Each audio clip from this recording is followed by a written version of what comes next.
The most beautiful stories come from all the broken times. We look at some of the stories in the Bible, like the story of Joseph. It's one of my favorite stories.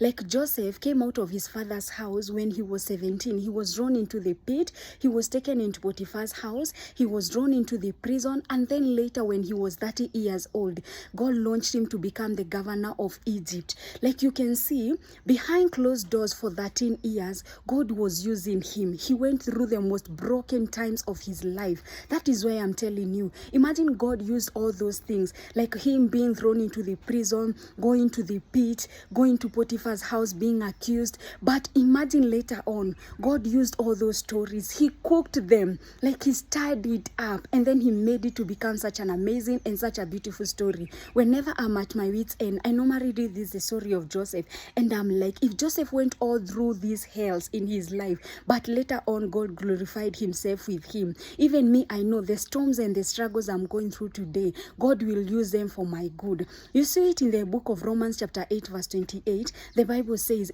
God works everything for good for those who love the Lord. Like everything is that means the good and the bad. So whatever storms you are going through, whatever hells you are going through, you may be in a season whereby you are going through a lot. Trials, when you look to the left, to the right, all of them is trials. I'm telling you, God will use all those broken times,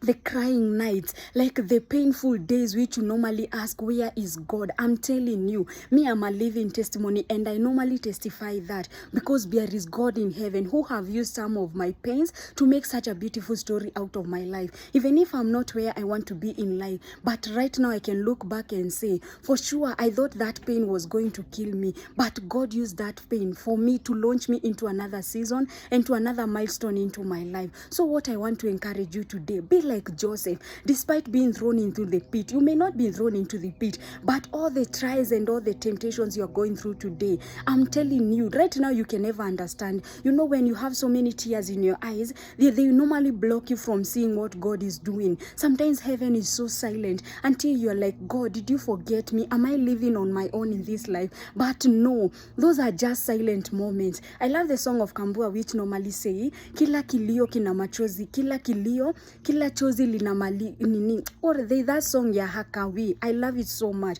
because that is such an inspirational song. It normally say, ati God normally hears our cries, and every cry has its own song. So just hold on to God. God is going to use all the good and the bad, and he's going to make it a testimony into your life. And today and one day you will say, I'm going to sing a testimony, and this is how the God brought me out through the night. So be blessed until next time.